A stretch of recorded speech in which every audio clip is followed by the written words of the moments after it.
Tonight on Business Live, bulk oil distribution companies urge the Bank of Ghana to be tactical about moves to reduce dollars auctioned for fuel imports. We'll hear from its Chief Executive Officer. Also, Bank of Ghana debunks a report of issuing 500 Ghana cedi notes, insisting it has no immediate plans of issuing higher denominations. Plus, individual bondholders exempted from government's domestic debt exchange program unhappy after Finance Ministry defaulted in payment of coupons on maturing bonds. We'll hear from the convener of the Pensioners Bondholders Forum and a former Director General of the Securities and Exchange Commission.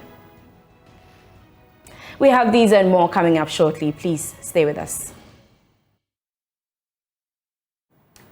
Thanks for choosing us. I am Beverly Broohm. We take a look at the details now, and the Bank of Ghana has reduced significantly the amount of dollars it is advancing to bulk oil distributors to finance fuel imports for the second quarter. But what has influenced this action, and should we be worried about this development? The following report has more.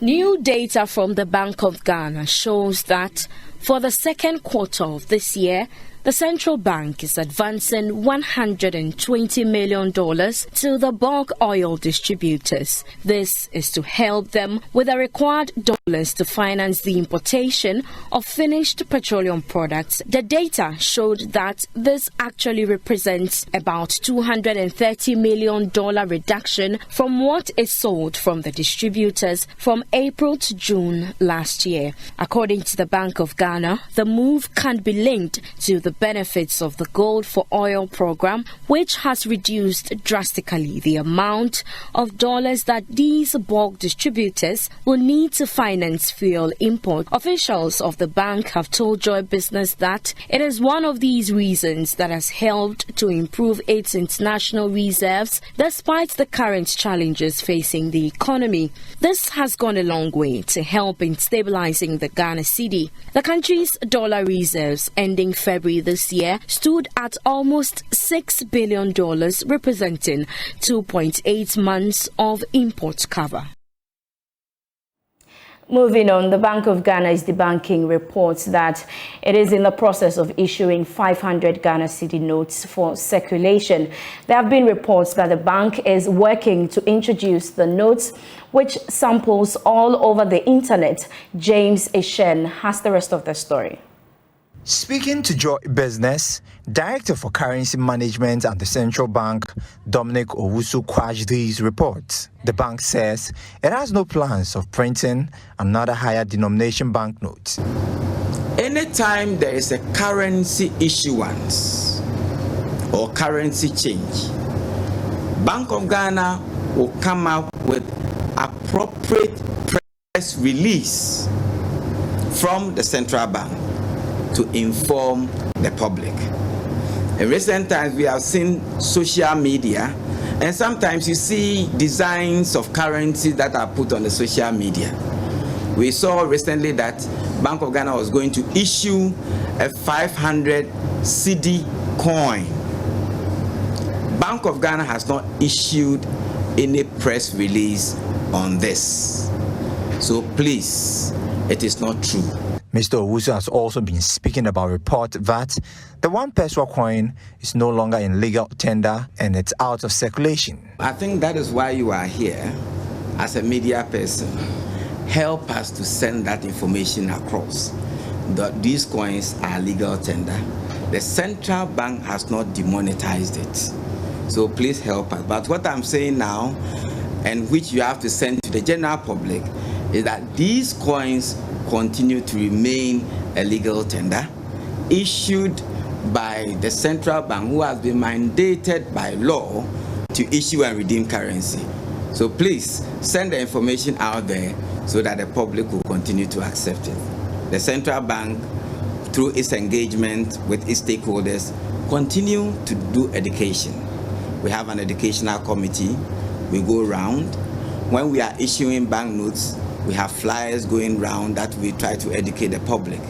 So I think that as we celebrate the Ghana month, let's do ourselves a lot of good to educate the public on how to keep the currency. And as I've said, it is the business card you have. It is the only thing that everybody has. When somebody wants to know Ghana and they come into the country, the first time they get in contact with is the currency. So help us to market Ghana by keeping the currency clean. The Bank of Ghana says it remained committed in embarking on various sensitization programs to educate Ghanaians on how the currency can be handled. Reporting for Joy Business, James Ishen. We go back to our earlier story as the Chamber of Bulk Oil Distributors is urging the central bank to tread cautiously over its resolve to reduce the amount of dollars sold to them for fuel imports. Now, according to Chief Executive of the Chamber, Dr. Patrick Ofori, the move is too early and could come with some consequences. And the Chief Executive, Dr. Patrick Ofori, joins me via Zoom for more of this. Doc, thank you so much for your time here. First, have your members reduced their dollar demand because of the Gold for Oil program? Not entirely so, because most of our members, although some have patronized the Gold for Oil, the G4 Oil program, but there are the big ones that have got their term contracts with their major international oil traders that they still will require some quantum of dollars to be paying them. Although the Gold for Oil has helped those that can't actually land those parcels on their own, but the big players that also land such products and then also even supply to the mines. Don't forget that none of the Gold for Oil products are supposed to go to the mines and, let's say, the power sector. Basically for the pumps, for the normal our trotro drivers and the private cars, those who use those for more or less the domestic consumptions. But the industrial aspect of our members who supply to the mines requires to land these products. Don't also forget that there are some major OMCs that don't want to have anything to do with the G4O. Basically, some of the big players that also control about, the two of them control about 37 to almost 40% of the market. And it's these same BDCs who will be supplying to these OMCs who don't want to partake in the G4O processes. So clearly, cutting down on the dollar requirements from the initial quantum that was given to us. I think the last window we had about 21% of the demand that we placed in for, and we think it is too early for us to be taking such drastic measures. Although we really appreciate the initiatives and the steps that the central bank has taken, and will continue to engage them to see how best and how possible we can all help to ensure their quest to manage the currency and then also to keep the economy back on its track. We all will contribute our best to ensure they achieve their policy goals. But we just want to also let them be aware that we are not out of the woods yet and that they need to tread a bit more cautiously in cutting down drastically. But how do you think the Bank of Ghana's decision will affect your operations? Like I did indicate, the good thing currently is that we are able to assess the delta that they are unable to give us. The gap between what we require, the commercial banks have got access to it that we're going to, will definitely procure from the commercial banks. But like I said, if you go to the market and you know that the Bank of Ghana is guaranteeing you a certain quantum, it gives some form of confidence into these IOTCs who supply to us, and then it gives the banks also some assurance that at least they know that even if it's $2 or $3 million that every 2 weeks they are getting, they know that also reduce your credit line to ensure that you are in a position to lock in other cargoes and then also make commitments to them.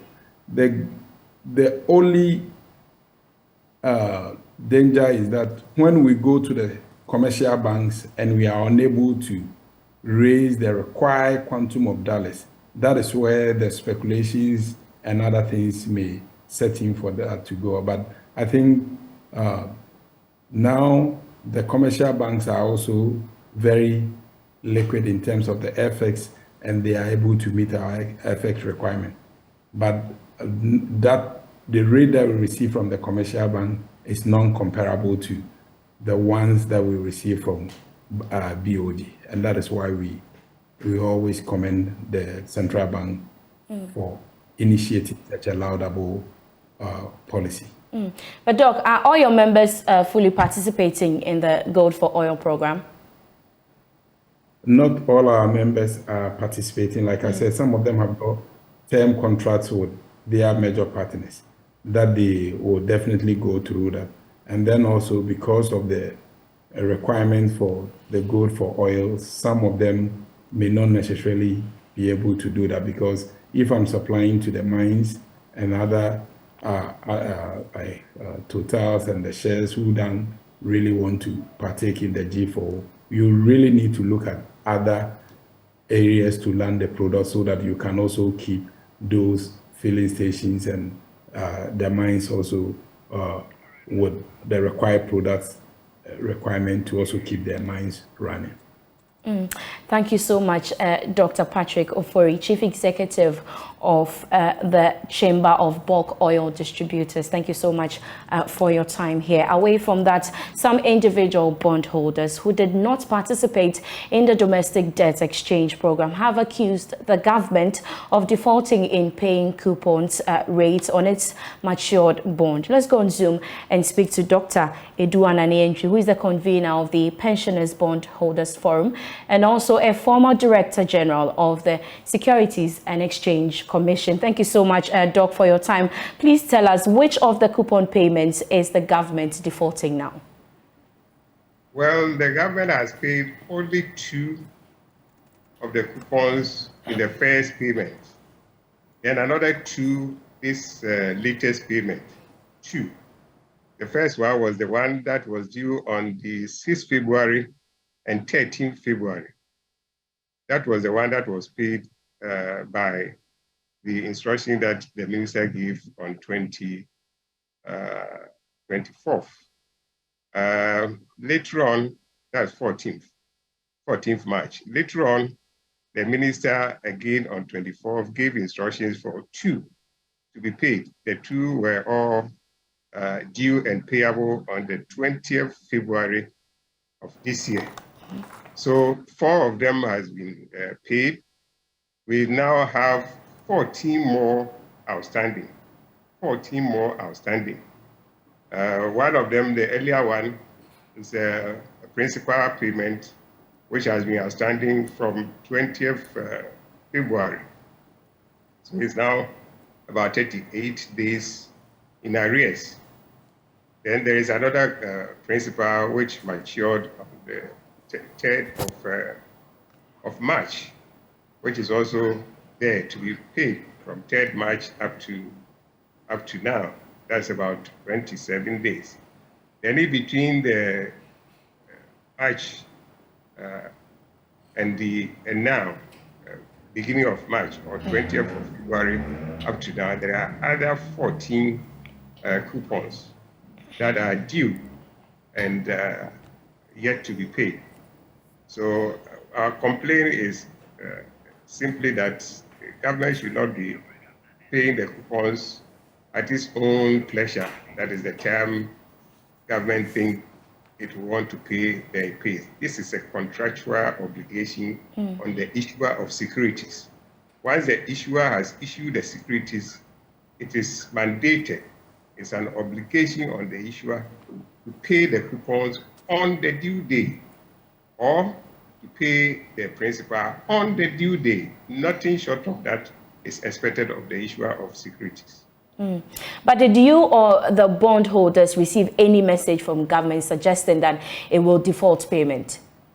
No, you see, this is a long story. When we were expecting our payments around the time that the whole exchange program was getting to an end, it didn't come.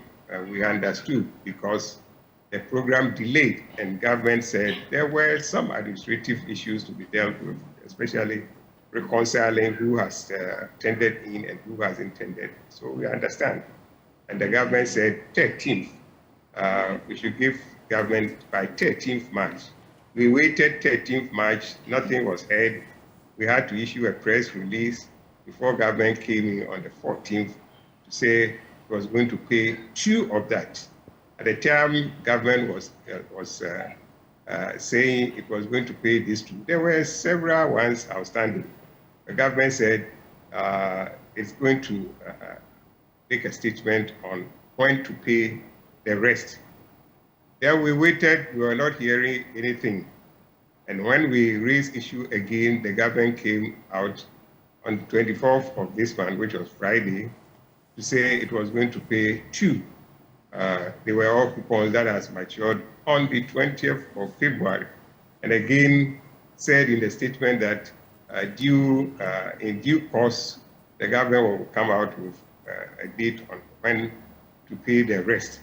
And that's not the right thing should be done. Initially, while we thought, yes, because we're doing some reconciliation businesses, some other administrative issues, we allow you to do that.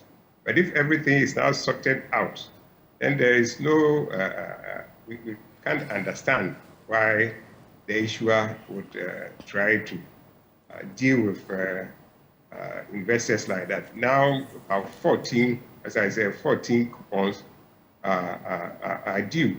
2 principals are due,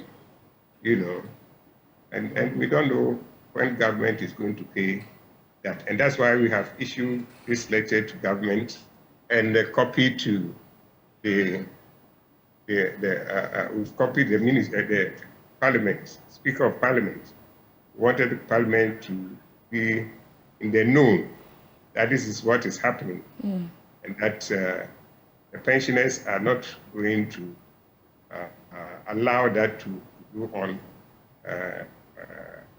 forever. So we've given government 3 weeks to resolve all these issues and return to normalcy, where as soon as the coupon is matured, you find your account credited. As soon as your principal is due, you find your account credited. That is how you must deal with exempted bonds, not the way government is dealing with pensioners who were exempted from the program. So what's going to be the next move from you and the other bondholders? Well, for the pensioners, we have said we were exempted, and we should be treated as such. If you exempt any bonds, you have effectively said, as for your bonds, I don't have any problems paying. So go and sleep. Anytime your coupon is due, just go to your bank and it will be there. Anytime your principal is due to be paid, go to your bank and it will be there. That is the dictate of the market, and government is not doing that. We have drawn the attention of government to that. This is about the 3rd time we are doing that, and we think that we will not allow it to continue, and that's why we are saying by 21st, all these anomalies have not been resolved for us to return to normalcy and get our coupons as and when the coupons are due. Principals as and when the principals are due. Then we would resume our picketing to press our demand.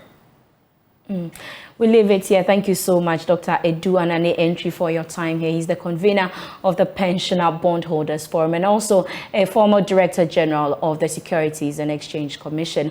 This is still Business Live. We'll take a quick break. We'll be back with more. Please stay with us.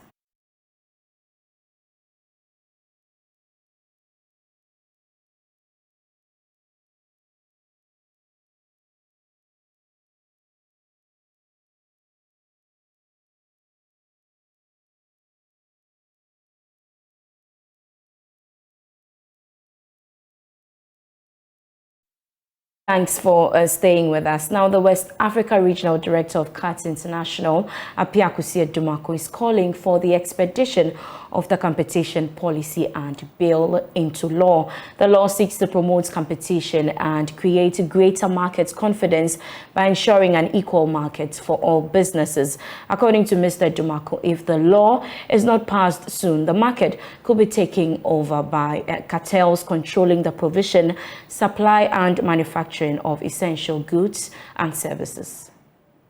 The British High Commission and the Ministry of Trade and Industry, in partnership with Co-Water International and CAT International, held a stakeholder consultation meeting to discuss the implementation of competition policy and law. Speaking at the event, West Africa Regional Director of CAT International, Apiakusi Dumako, urged government to fast-track the passage of the competition policy and bill into law to guide the conduct of the market. When the law is passed, it also comes with the establishment of the competition authority. And when a firm is found, let's say, price fixing, when firms agree to fix prices, when a firm decides to abuse their dominance or monopoly or do things which the law has defined, has created as an offense, the law gives the authority the right to impose fines. We want to urge the Ministry of Trade to ensure that the competition bill is passed into law in no time. Director of Policy at the Ministry of Trade and Industry, Michael Opoko, explained the importance of having a competition policy and law and why there has been a delay in its implementation. I'm sure, having gone through this, you've seen a lot of legal issues. But the legalese aside, competition is an economic issue. From the perspective of government, everything ends with how does the consumer benefit? It's not who is sued, who is not sued, but then from government's perspective, how does the consumer benefit? If there is abuse of dominance, what is the impact on the consumer? If there are mergers and acquisitions that lead to increase in prices, what is the effect on the consumer? And so from a policy perspective, economic analysis remains central to the development of competition law. And so the law went through several processes. It was on its way to cabinet, and then the AFCFTA negotiations began. So the ministry thought it wise to hold on to it. Second Vice President of the Ghana National Chamber of Commerce and Industry, Stefan Miezan, disclosed that his outfit has started an advocacy project to ensure that the competition policy and bill is passed into law. It's rather unfortunate that as a country, we don't have that. That is why we are gathered here to think about it and also push the government to ensure that a law like that can be passed. The members of the general members of the chamber, the business community, we are looking forward to that. And as a chamber, we've also started an advocacy towards that to ensure that yes, we can get this law passed to help the general business community, and more especially that as a country, we've gone into this agreement of the AFTAC. It's an open market. And that's how we end Business Live tonight. Thank you so much for your time here. For more business news, you can log on to myjoyonline.com/business. I'm Beverly Broohm. Enjoy the rest of our program.